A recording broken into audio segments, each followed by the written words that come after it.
Voici la Cadillac berline impériale 1928. Cadillac a été fondée en 1902, mais ce n'est qu'en 1903 au Salon de l'Auto de New York que la compagnie Cadillac a eu du succès pour la première fois, grâce à sa voiture 1 cylindre. Le père de Cadillac est Henry Martin Leland, un grand nom dans l'industrie américaine de l'automobile, reconnu pour la qualité et la précision de son travail. Ce n'est qu'en 1909 que Cadillac fera partie de la grande famille GM. La Cadillac berline impériale 1928 est une riche héritière de la période d'avant-crise d'octobre 29. Cette magnifique Cadillac représente très bien cette période de grande richesse et de surconsommation. Elle était à l'image de cette époque qui avait vu l'apparition de plusieurs nouveaux riches qui avaient fait fortune en un temps record, souvent grâce à la bourse. Les armoiries de la compagnie Cadillac sont grandement inspirées des armoiries de la famille du fondateur de la ville de Détroit, un explorateur français du nom de sieur Antoine de la Motte Cadillac. La berline impériale de Cadillac avait été introduite en septembre 1927 et produite à plus de 20 000 exemplaires. Les concepteurs de l'époque apportaient déjà des éléments de sécurité, comme ce pare-soleil qui empêche la réflexion de la lumière sur le capot et qui repose les yeux. La Cadillac offrait plusieurs options comme les phares supplémentaires que l'on pouvait obtenir pour 35 $ chacun. Le design des carrosseries en est encore au début de son évolution. Les ailes et les marchepieds sont des éléments détachés de la carrosserie. Cadillac a même prévu l'éclairage de son marchepied. La compagnie avait le souci du moindre détail. Des trappes de ventilation latérale étaient très utiles car le moteur dégageait beaucoup de chaleur dans l'habitacle et le système de ventilation était primaire. Il ne permettait pas une aération adéquate. La trappe s'ouvrait simplement avec la pointe des pieds. L'empattement était de 140 pouces et le châssis permettait d'accueillir une multitude de configurations de carrosserie. Le prix de détail d'une telle voiture était de 3 895 $, ce qui représentait une petite fortune pour l'époque.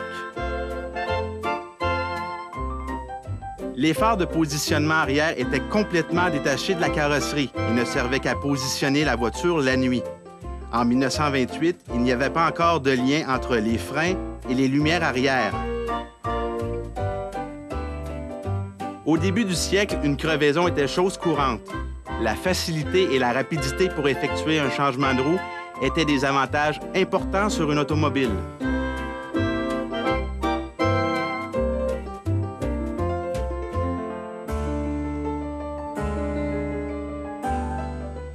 Il faut rappeler que Cadillac est le premier constructeur américain à produire le moteur V8 à grande échelle.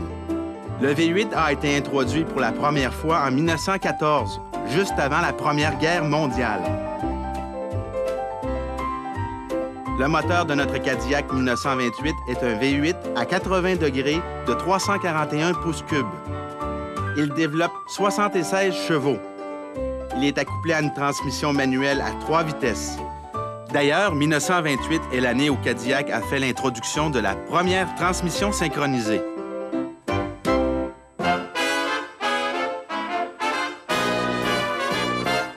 Les éléments mécaniques étaient au premier stade de leur évolution. Voici l'ancêtre de l'amortisseur. C'est simplement une courroie de tissu qui relie le système de suspension à un petit amortisseur hydraulique. Dans les faits, ce système sert à stabiliser les mouvements de carrosserie. La direction fonctionne simplement. Ce sont des barres de chaque côté sous le véhicule qui donnent la direction aux roues avant. C'est un système simple. Les lames de suspension arrière sont recouvertes de cuir pour insonoriser la suspension et transmettre le moins de bruit possible dans l'habitacle.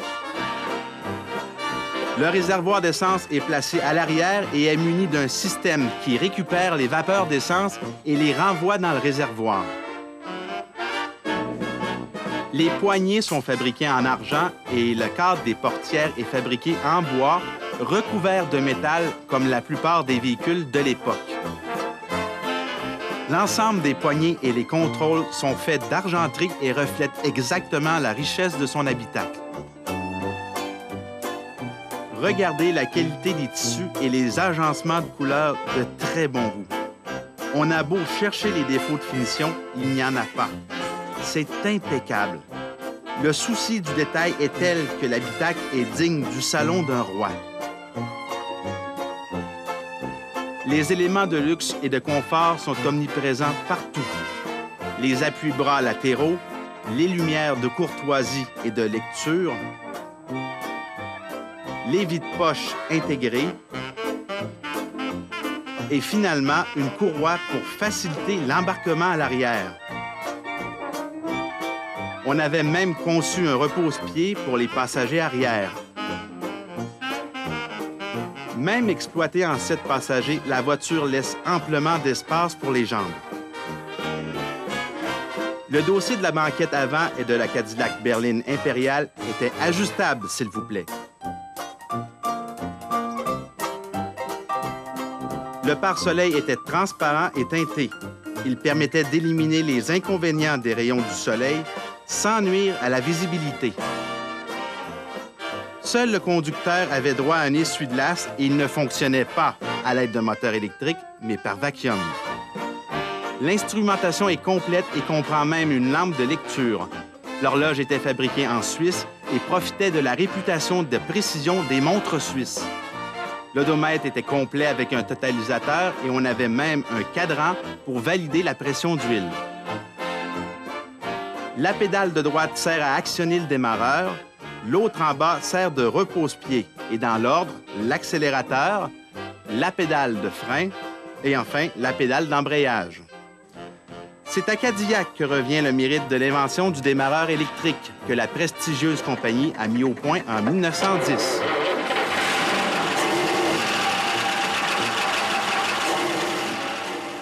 Conduire une Cadillac berline impériale 1928 est un honneur, mais je vous garantis qu'il faut un bon tonus musculaire pour tourner les roues. OK, on y va. Et ça, c'est pas de la comédie.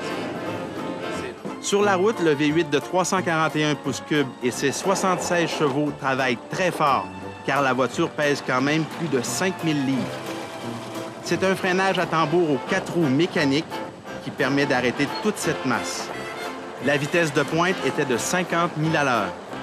Plus chanceuse que Packard et LaSalle, la prestigieuse compagnie Cadillac a su prendre les bons chemins et demeure avec Lincoln les seules marques de prestige américaines encore existantes.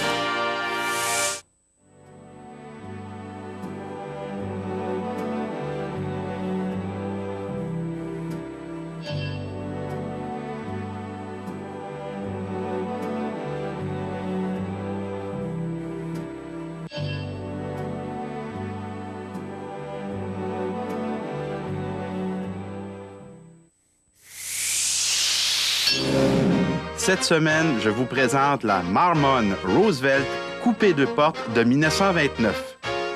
Son nom a été choisi en l'honneur du président des États-Unis, Theodore Roosevelt, dont l'effigie est gravée sur le radiateur. La Roosevelt a été mise en vente au mois de mars 29 et elle est disparue en 1931, principalement en raison du crash économique d'octobre 1929. L'automobile en était au début de son développement. Caractéristique de l'époque, les phares étaient complètement indépendants et n'étaient pas du tout intégrés à la carrosserie. Les roues étaient faites de bois et fabriquées entièrement à la main. Bien que fabriquées dans les débuts de l'industrie, Marmon, le fabricant de la Roosevelt, équipait ses voitures de plusieurs éléments de confort. Parmi ceux-ci, des trappes d'aération sur le capot pour rafraîchir les passagers. Un pare-brise qui s'ouvre pour désembuer la vitre avant et aérer le véhicule. Tout ça pour le plus grand confort des occupants. Remarquez à droite de l'écran, le profil de la Roosevelt n'est pas sans nous rappeler les origines de l'automobile. Une calèche dont on a remplacé le cheval par un moteur. Dans les années 20, l'automobile bouleverse les habitudes de transport. Fait cocasse, il fallait inscrire le mot « stop » sur le globe arrière afin que les gens comprennent bien l'utilité de la petite lumière rouge. Le fabricant de la Roosevelt, la compagnie Marmon, était réputé pour son avance technologique et a même remporté un prix en 1930 pour son utilisation étendue de l'aluminium léger. La Roosevelt était équipée d'un moteur de 8 cylindres en ligne et de 72 chevaux. Ce récipient de verre près du moteur permettait à l'essence de se rendre au carburateur et séparait l'eau de l'essence. Beaucoup de pièces de carrosserie étaient faites de bois et recouvertes ensuite de métal. Les portes de la Roosevelt étaient fabriquées de cette manière. La finition de l'habitacle était aussi de grande qualité. Les tissus, les accessoires étaient choisis avec goût et le tout assemblé avec soin. C'était un véhicule impeccable. Les instruments de bord avant-gardistes et complets permettaient au conducteur de voir l'ampérage, la température du moteur, la vitesse et le niveau d'essence.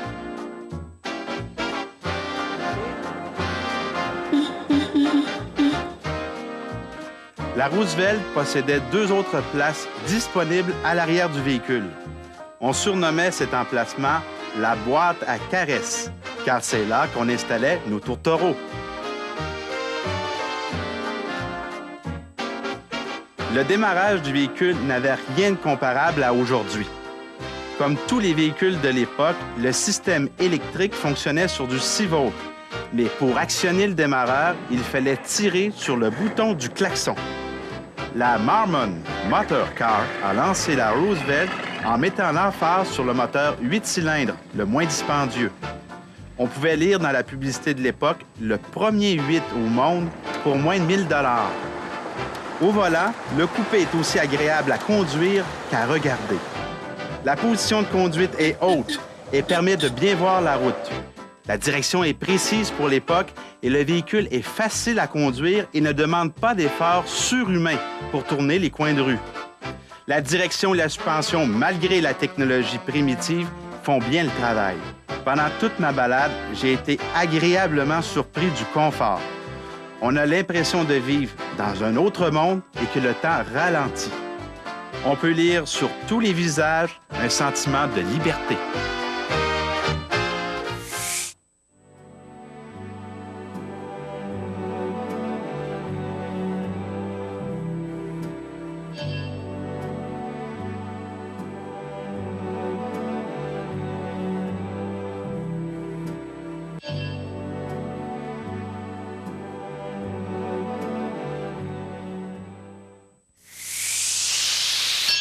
« 1935, l'Amérique a soif et la prohibition a ouvert le marché clandestin de l'alcool. Une ère de prospérité pour la mafia. Bonnie and Clyde, Al Capone, John Dillinger. Oui, c'est le règne du gangster. L'entre-deux-guerres et le crime organisé. L'argent, l'alcool, les vols de banques et les voitures rutilantes. Aujourd'hui, nous revivons cette époque en vous faisant découvrir une magnifique Buick 1935. L'histoire de Buick remonte à bien loin. Vous serez peut-être surpris d'apprendre que le premier succès de David Dunbar Buick n'est pas relié à l'automobile. L'homme s'est plutôt fait connaître comme l'inventeur de la baignoire en porcelaine. C'est en 1899 que Buick a fait ses premiers pas dans l'automobile. Ce n'est finalement qu'en 1904 que la première Buick a été vendue. En 1935, Buick visait un marché relativement huppé et se situait juste sous Cadillac, dans la famille GM.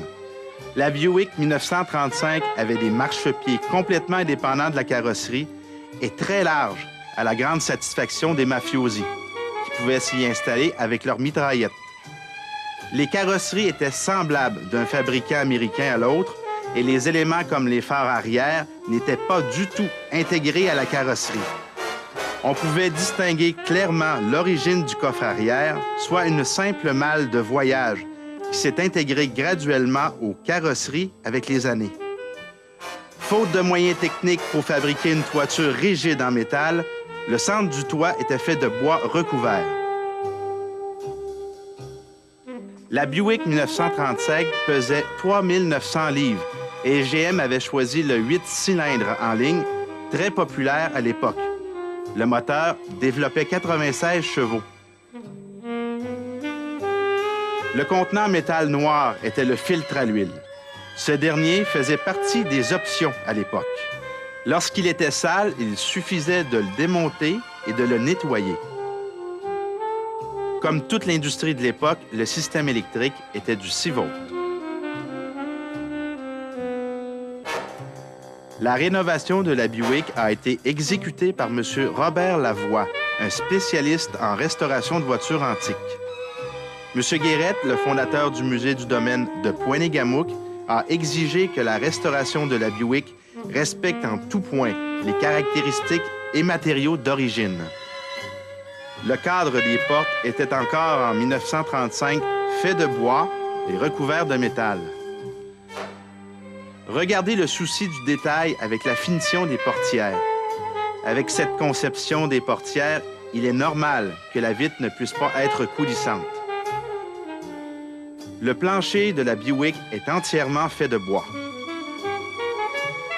Les matériaux utilisés sont de bon goût et agréables à l'œil.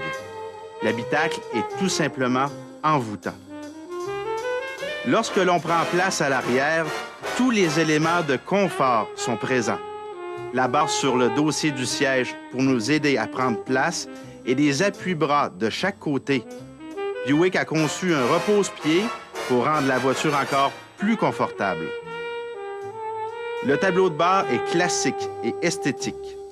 L'horloge dans le panneau du coffre à gants n'est pas sans nous rappeler les Buick des années 70. Toutes les commandes sont bien disposées. Les cadrans permettent au conducteur d'avoir l'ampérage, la pression d'huile, la vitesse, la température du moteur et le niveau d'essence. Pour démarrer la voiture, il faut d'abord actionner l'interrupteur sur le volant et appuyer sur le bouton à gauche du tableau de bord. La transmission à 3 vitesses demande une certaine agilité. Le changement des rapports de la boîte de vitesses se fait avec double embrayage. Il faut appuyer à 2 reprises sur la pédale d'embrayage avant de faire le changement de vitesse. Le Buick 35 est en fait un prolongement du modèle 34, avec quelques changements dans les garnitures et quelques améliorations mécaniques mineures. Son prix de base était de 925 $ US. À cause de la conduite sur la route à basse vitesse, la Buick demande un certain effort musculaire. Le moteur 8 cylindres en ligne de 233 pouces cubes, ou si vous préférez 3,8 litres, développe 93 chevaux à 3200 tours minute. La position de conduite est agréable grâce au siège bien rembourré et de bonnes dimensions. La suspension de la Buick est très souple et avec un empattement de 118 pouces, la voiture est très confortable. De quoi réjouir notre mafioso. «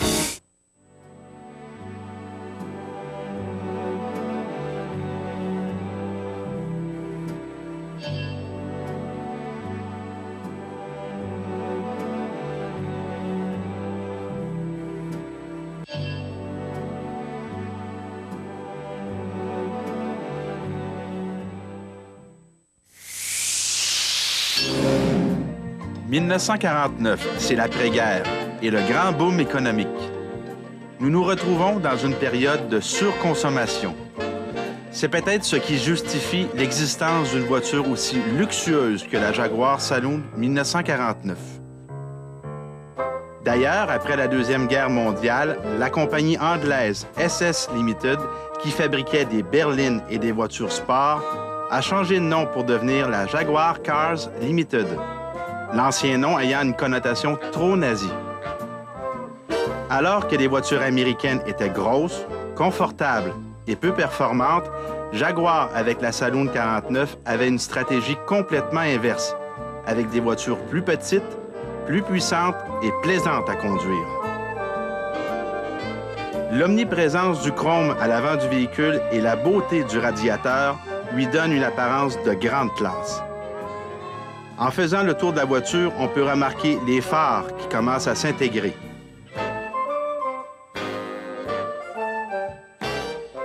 Les ailes avant s'incorporent dans la carrosserie, regroupant les 4 phares et les feux de positionnement.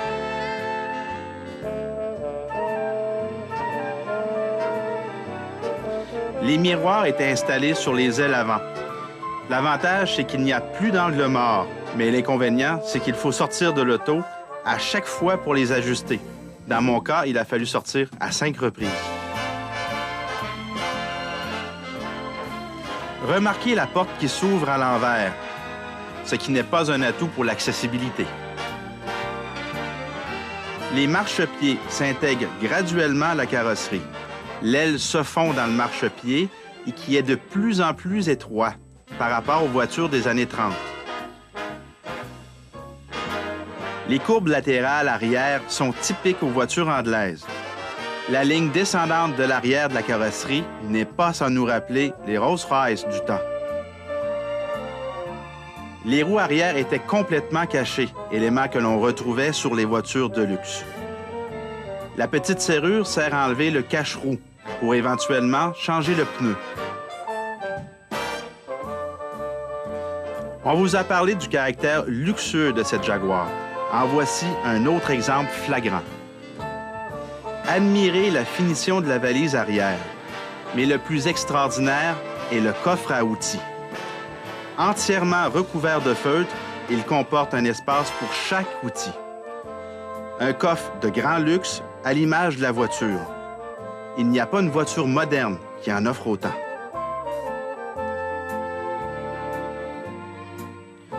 Un autre détail étonnant est la serrure sur la trappe du réservoir à essence, que l'on retrouve souvent sur les voitures actuelles. Le moteur est un 6 cylindres en ligne, développant 160 chevaux, avec un système électrique alimenté aux 12 volts, alors que les voitures de l'époque étaient encore en majorité alimentées aux 6 volts. Le propriétaire de la Jaguar, M. Guérette, du musée du domaine de Poigny-Gamouc, a fait refaire la voiture de A à Z par Robert Lavoie. Les pièces sont d'origine, sauf les enjoliveurs de roues.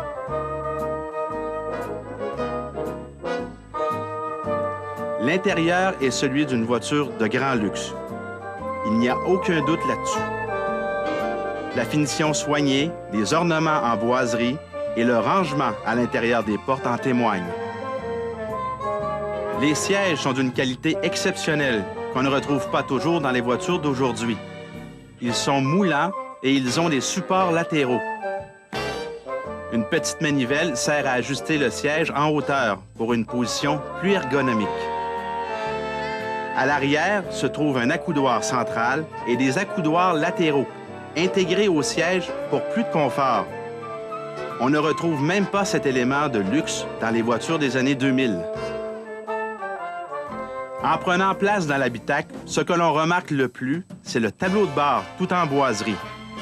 Les cadrans sont situés au centre de celui-ci et donnent l'information nécessaire au conducteur, en plus de donner une touche sportive et de grand luxe à l'aménagement intérieur. Le volant télescopique est un peu dur à ajuster, mais tout de même bien pratique pour optimiser le confort à la conduite.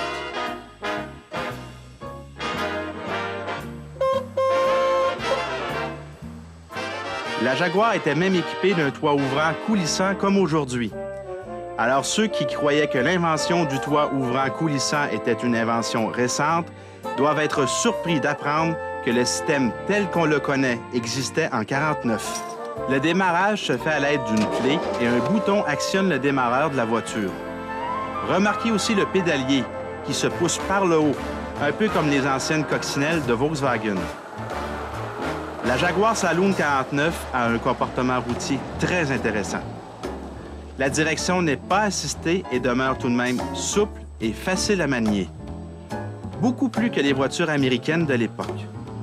La grande circonférence du volant aide aussi à donner plus de force dans les manœuvres. La Jaguar est équipée d'une boîte de vitesse à 4 rapports. Les changements de vitesse se font tout en souplesse et précision. Le moteur 6 cylindres de 160 chevaux offre de bonnes performances pour une voiture qui pèse quand même 3800 livres. Les accélérations sont honnêtes et rendent la voiture intéressante à conduire. La suspension est équilibrée et douce. La voiture tangue peu dans les virages, ce qui est assez rare à cette époque. Enfin, ce que l'on peut dire de la Jaguar Saloon 1949, c'est que c'est une voiture avant-gardiste offrant un comportement routier très agréable.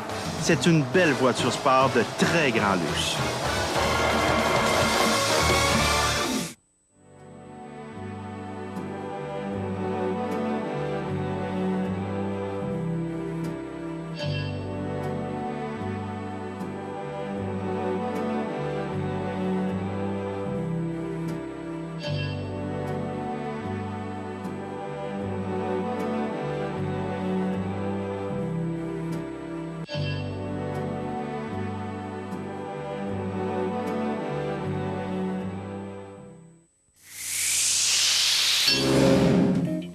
Voici la Morris Minor 1951. Cette jolie voiture, dont le design s'inspirait de l'industrie automobile américaine des années 40, est dans les faits une voiture anglaise pur sang. Le père de cette petite voiture, c'est Alec Essigonis. En 1922, suite au décès de son père, Alec Essigonis et sa famille arrivent en Angleterre. Bien que sa mère aurait aimé qu'il étudie en art, Alec préférait plutôt la Polytechnique, où il étudiera pendant 3 ans. Quelques années après ses études, il rencontre Robert Boyle, ingénieur en chef chez Morris. Celui-ci lui confie le mandat de développer une suspension indépendante. En 1940, il devient designer de voitures pour Morris. Déjà en 1942, il termine sa première ébauche. Celle-ci fut approuvée pour la production en série, avec toutefois plusieurs modifications. La première Morris Minor prend la route en 1947. Fait cocasse, lorsque le propriétaire de la compagnie Morris, M. William Morris, a vu la voiture pour la première fois, il l'a surnommée « l'œuf poché ». Cette remarque n'était certainement pas une grande source de motivation. Le public, par contre, a bien apprécié la voiture puisque la Morris Minor s'est vendue à plus de 1 million d'exemplaires. C'est de la Packard Clippers 41 qu'Alex Essigonis s'est vraiment inspiré pour le design de la carrosserie très aéro avec ses ailes bombées, son capot avant dominant et sa malle arrière très élancée et plongeant vers le bas.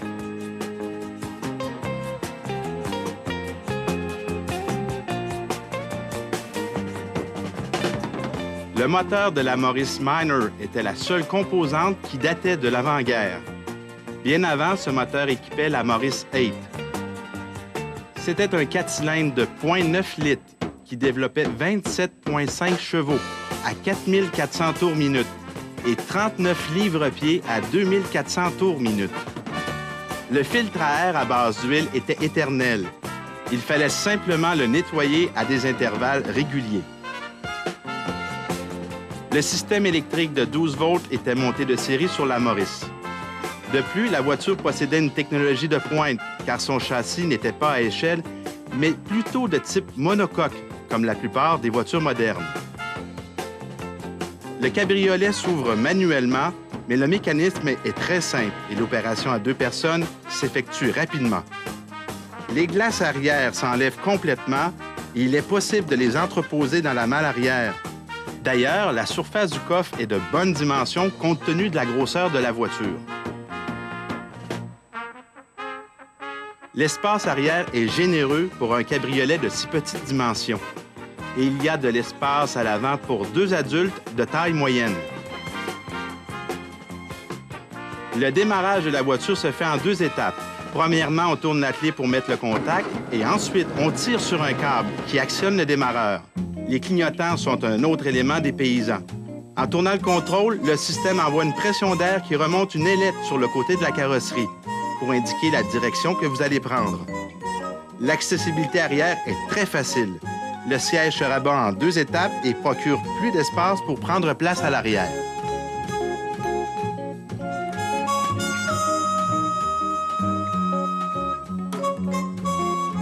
Sur la route, la voiture est plaisante à conduire à basse vitesse.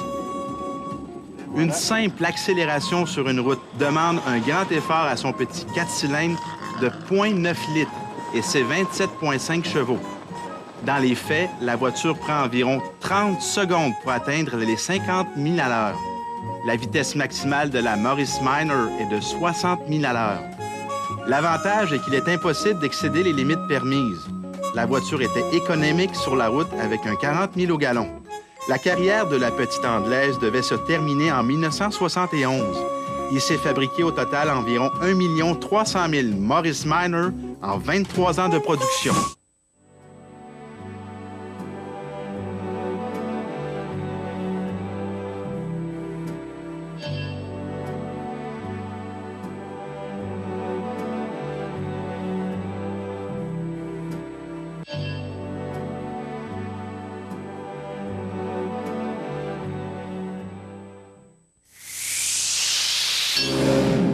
Notre voiture authentique de la semaine est une Packard 400 Patrician de 1953.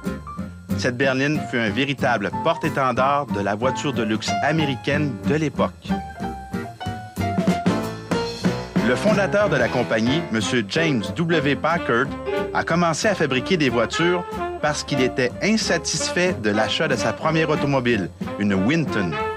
Son mécontentement était justifié. M. Packard avait dû rebrousser chemin parce qu'il avait des problèmes mécaniques avec sa nouvelle Winton. De retour chez le constructeur, James W. Packard aurait été peu diplomate avec Winton. Ce dernier lui aurait alors dit « Essaie d'en faire une meilleure si tu peux ». Il n'en fallait pas plus pour qu'il décide de fabriquer sa propre voiture. Pour arriver à ses fins, il convainc 2 employés du fabricant Winton de se joindre à lui. Le 6 novembre 1899, Packard conduisait sa première voiture, le modèle A. Elle se vendait 1 200 $ et elle était propulsée par un moteur 1 cylindre de 7 chevaux. Notre Packard 1953 a été produite en 31 291 unités et le modèle 400 Patrician était le modèle senior de la gamme. La Packard 53 avait un look exclusif, ce qui lui a permis de jouer dans plusieurs films, dont Batman Forever. Le moteur qui propulsait notre grosse Packard de 4180 livres était un 8 cylindres de 327 pouces cubes qui développait 60 chevaux. Le filtre à air était peu coûteux à entretenir. Aucune pièce à changer, il suffisait de le nettoyer. Le réservoir à lave-glace était fabriqué en verre. En arrière-plan, en noir, vous voyez un système hydraulique qui servait à remonter les fenêtres.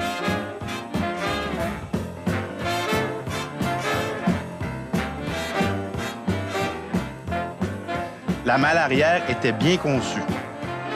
Il y avait beaucoup d'espace et le plancher était plat sur toute la surface. Notre Packard était la 2652e de ce modèle produite en 1953.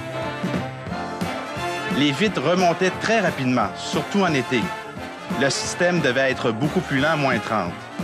La finition de la porte est à l'image du reste de la voiture, impeccable. La banquette avant est électrique, de pleine grandeur et inspirée de la mentalité américaine de l'époque, c'est-à-dire très mou et sans support. Le tableau de bord donnait que l'information de base. Leur design était très conventionnel. La radio à lampe était à sa plus simple expression et le système de chauffage n'était vraiment pas adapté à nos hivers vigoureux. On voit bien sur le klaxon le logo de la compagnie, qui est en fait une réplique des armoiries de la famille Packard. La voiture était munie de la servo-direction, un élément de luxe pour l'époque. La transmission n'est pas conventionnelle. D'abord, la position marche arrière est à l'extrême droite. Ensuite, il y a la position low pour partir et le high pour poursuivre votre route. Le neutre et le park suivent vers la gauche. La Packard avait des places très généreuses à l'arrière. On avait mis une courroie pour nous aider à prendre place. On est très bien assis et tous les éléments de confort sont présents. Pour démarrer, rien de traditionnel. Premièrement, on met le contact et pour actionner le démarreur, on appuie à fond sur l'accélérateur. L'idée était brillante car d'une pierre deux coups, vous actionnez le démarreur et donnez du gaz pour faciliter la mise en marche du moteur en une seule opération. Sur la route, la voiture impressionne par sa douceur de roulement et la grande souplesse de sa suspension. La voiture camoufle très bien l'état de nos routes. L'habitacle est feutré et silencieux. 1953 fait partie des dernières années de la production de la compagnie. Malheureusement, après la Deuxième Guerre mondiale, Packard n'a pas donné la bonne orientation à ses modèles. Alors que la clientèle demandait des voitures avec beaucoup de style, Packard a opté pour la qualité. Cette stratégie devait entraîner la disparition de Packard en 1958.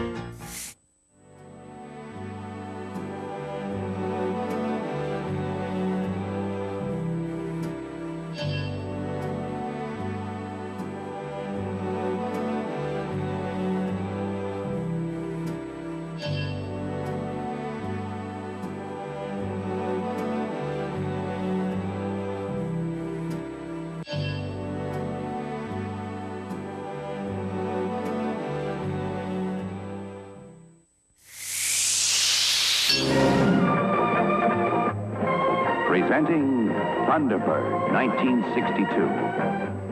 Its beauty is brave, with slipstream headrest, a fiery Thunderbird V8 engine.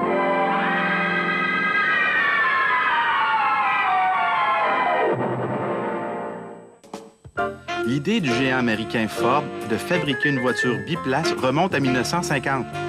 À l'époque, l'industrie américaine se concentrait presque uniquement sur les grosses voitures.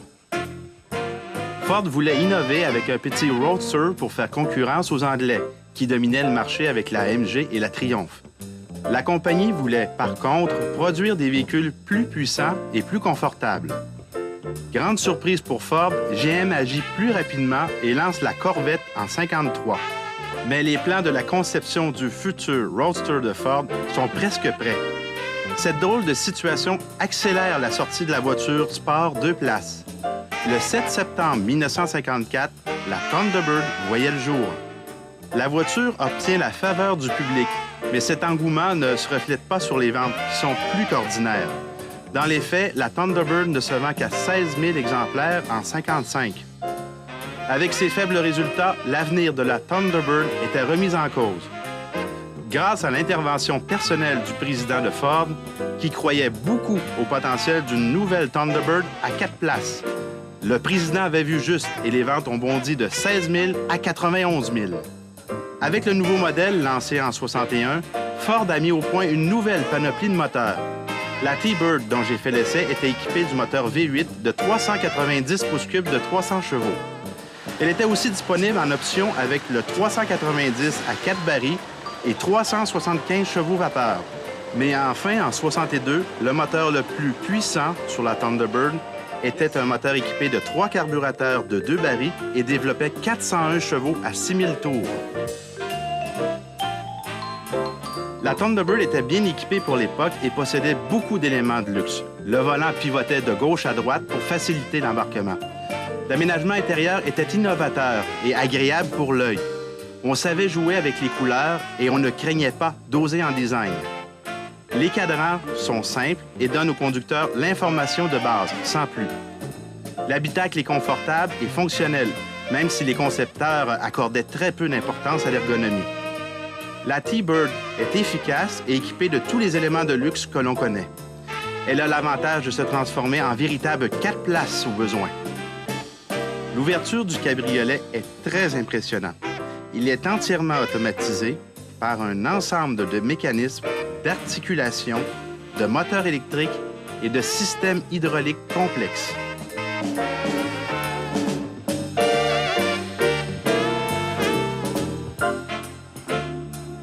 Lorsque vous prenez le volant d'une Thunderbird 62, vous n'avez pas vraiment l'impression de conduire une voiture à caractère sportif, mais plutôt une grosse berline. La suspension est souple et très axée sur le confort, ce qui lui donne un comportement typiquement américain. La direction à billes est surassistée et ne procure aucune sensation de route. Les freins sont assistés et à tambour aux 4 roues. Ce n'est qu'en 1965 qu'on a vu apparaître les freins à disque à l'avant sur ce modèle. L'accélération est solide et le moteur livre bien la marchandise. Le V8 et ses 300 chevaux donnent un son très agréable à l'oreille, caractéristique commune des voitures américaines des années 60. En conclusion, la voiture est agréable à conduire grâce aux accélérations puissantes, mais possède très peu de qualité routière digne d'une sportive. Mais quelle belle voiture!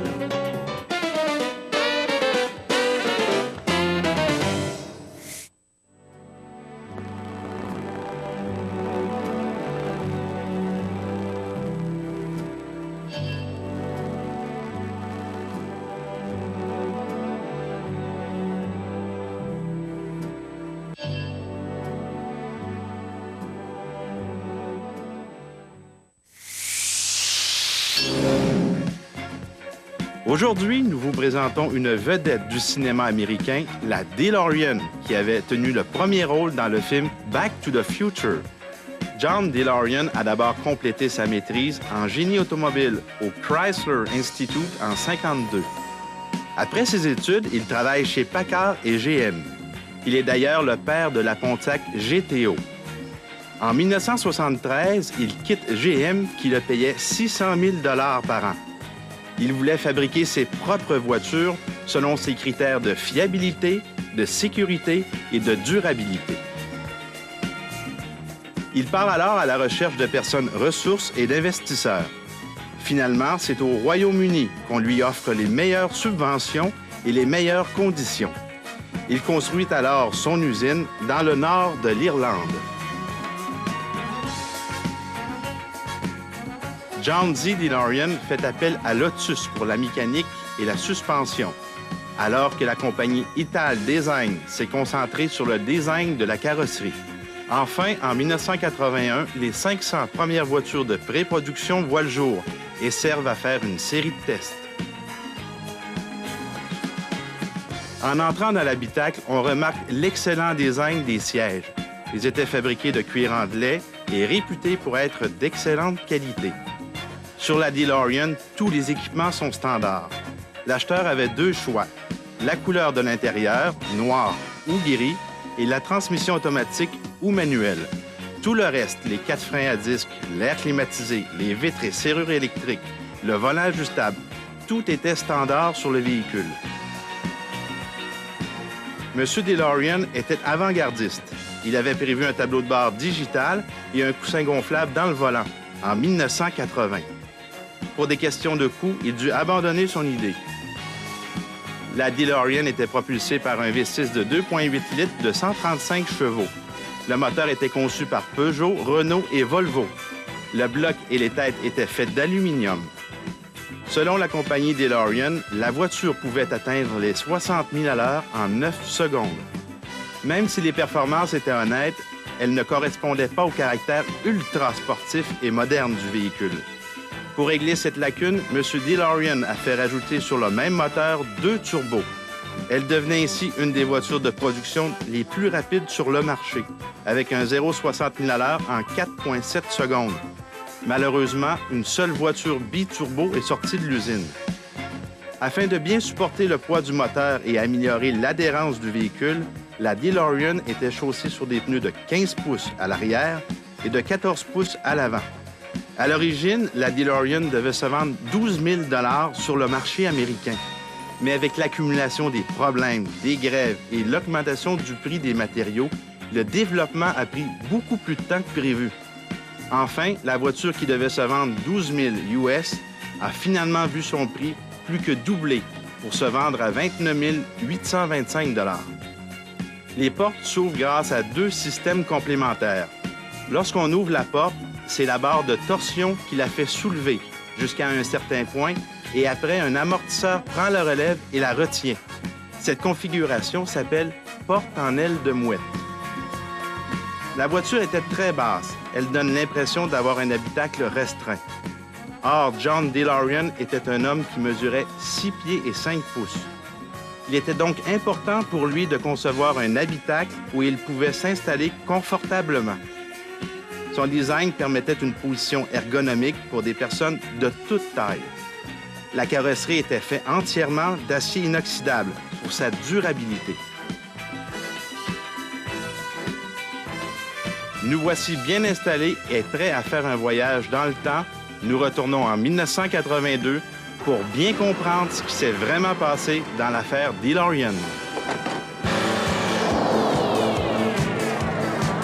En 1982, l'usine se retrouve avec des problèmes de liquidité parce que le gouvernement britannique ne voulait plus renouveler les subventions. Il n'abandonne pas. Il retourne aux États-Unis et part à la recherche de nouveaux investisseurs. C'est pendant cette période que la vie de DeLorean va basculer pour toujours. Le FBI le surprend dans une chambre d'hôtel pendant une transaction de cocaïne. Les gens se souviendront surtout de cette période noire qui a détruit sa réputation à tout jamais. Par la suite, il a été démontré que M. DeLorean avait été attiré dans un piège. Il a été blanchi, mais le mal avait été fait. Malheureusement, il découvre que l'épreuve qu'il venait de subir avait coupé tous les ponts. Les investisseurs potentiels avaient peur d'être associés à son nom. John Z. DeLorean a dû se rendre à l'évidence, C'était la fin de son rêve qui devait se terminer par un cauchemar bien réel. Les conséquences furent désastreuses pour la compagnie et l'usine dut fermer définitivement ses portes après avoir fabriqué de 81 à 82 inclusivement 8583 DeLorean. Ainsi, une autre page de l'histoire de l'automobile était tournée.